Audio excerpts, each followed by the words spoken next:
सभी भाइयों को जय श्री राम। हमारा छोटा भाई अन्नू जो है जेल में है, और कारण क्या है, वो जेल में क्यों है, ये आप लोगों को सभी को, जितने भी सनातनी योद्धा हैं, सबको जानकारी होनी चाहिए।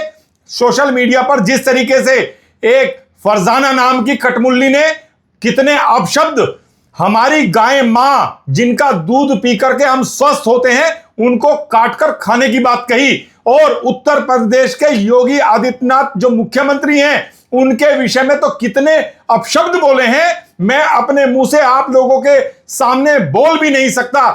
उसने तो यहां तक कहा है कि मेरी गली का, मतलब किस तरीके से मैं शब्द नहीं बोल सकता। गृह मंत्री के विषय में क्या कहा है, दूसरी बात प्रधानमंत्री नरेंद्र मोदी के विषय में क्या कहा है। सब लोग नपुंसक होकर के सब लोग सुनते रहे। हिंदू रक्षा दल के योद्धा सारे के सारे आगे आए और उन्होंने मुख्यमंत्री और गाय माता के सम्मान में उनके यहां जाने का काम किया, क्योंकि उसने कहा था जिसकी हिम्मत हो जाए आ जाओ, और मेरा मकान नंबर ये था।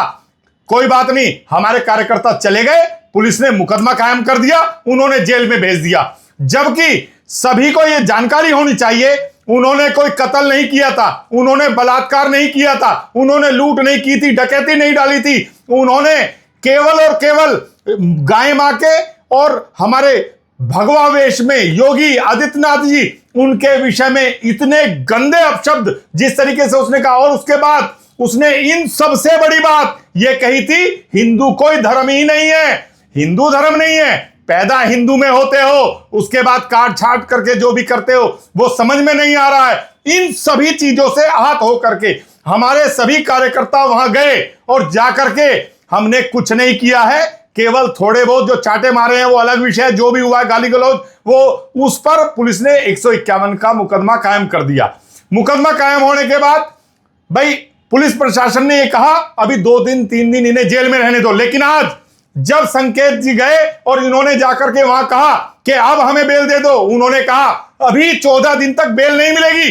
क्या उन्होंने लूट की है, उन्होंने किया क्या है हमारे कार्यकर्ताओं ने। और मैं ये कह रहा हूं अब हमें बेल लेनी ही नहीं है, अब हम किसी के पास नहीं जाएंगे, अब हमें बेल नहीं चाहिए।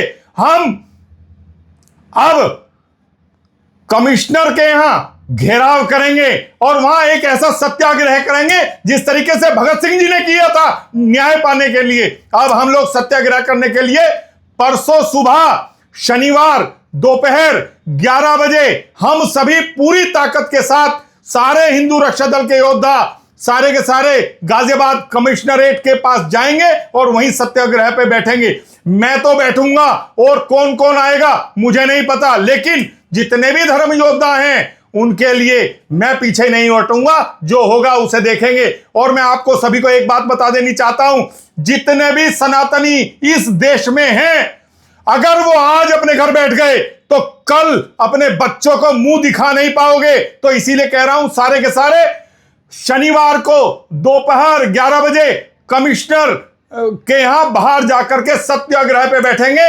अब हमें बेल नहीं चाहिए, जो होगा उसे देखेंगे। हम भी जेल जाएंगे और जेल जाने के लिए कितने वहां लोग आएंगे मैं उनकी गिनती करूंगा कि कौन हिंदुत्व को बचाने के लिए, गाय मां को बचाने के लिए वहां पहुंचता है। सभी भाइयों को जय श्री राम। जय श्री राम।